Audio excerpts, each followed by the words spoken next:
कि गोपालगंज में तो जीत था ही था, पहले से भी हम जान रहे थे।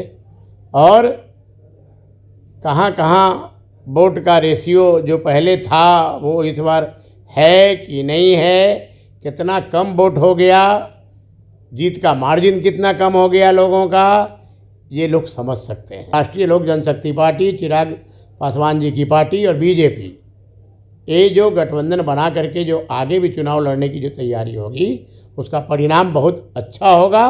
परिणाम तो ये पता तो चल ही गया होगा ललन सिंह जी को कि भाई कितना वोट उनको आया, पहले कितना उनको वोट आता था और इस बार कितना वोट आया एनडीए के कैंडिडेट होने के बाद। कोई नाम के लिए राजनीति थोड़े करता है, काम के लिए करता है। तो काम हम लोगों ने ईमानदारी पूर्वक किया है और उसका रिजल्ट भी आया है। चिराग जी और पहले से भी मेहनत करते तो जाहिर है कि और अच्छा होता, समय नहीं दिए उनको, कहीं से कोई इधर उधर या बेईमानी करने का गुंजाइश ज़्यादा नहीं बना, लेकिन फिर भी एनडीए का उम्मीदवार जीत तो गए। नमस्कार, आप देख रहे हैं लाइव बिहार। मैं आपके साथ रूपम।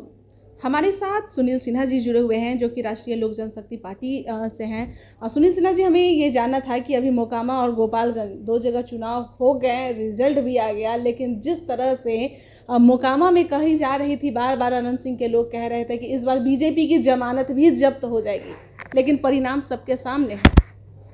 देखिए, ऐसा है, हम स्पेशली मोकामा के बारे में कोई हम वो टिप्पणी नहीं कर रहे हैं, लेकिन मैं राष्ट्रीय लोक जनशक्ति पार्टी के मीडिया संचालन प्रभारी होने के नाते मैं ये आपको बता दूं कि ये जो चुनाव हुआ है वो भारतीय जनता पार्टी, राष्ट्रीय लोक जनशक्ति पार्टी और माननीय चिराग पासवान जी की पार्टी, ये तीन मिलकर लड़े हैं।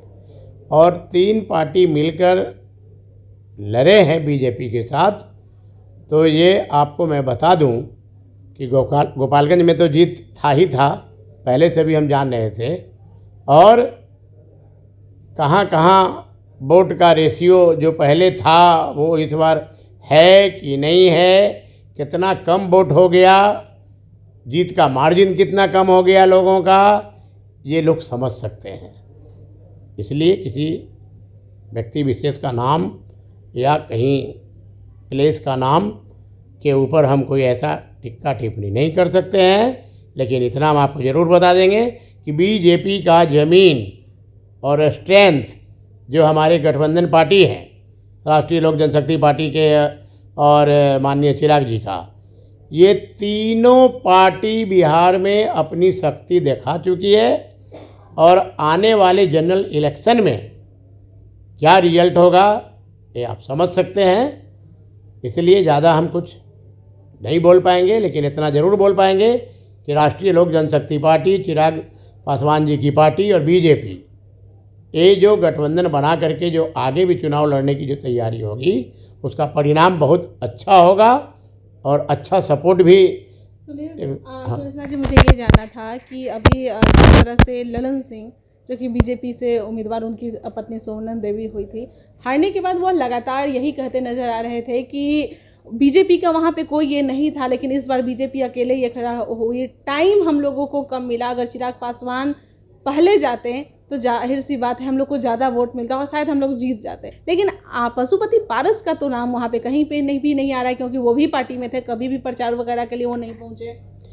अब सोच अपना अपना होता है। पशुपति कुमार पारस जी जो राष्ट्रीय लोक जनशक्ति पार्टी के राष्ट्रीय अध्यक्ष और केंद्र में मंत्री हैं, आपको मैं रूपम जी बता दूं कि वो काफ़ी महीनों से पूरे मोहल्ले मोहल्ले, पंचायत पंचायत में कैंप कर रहे थे।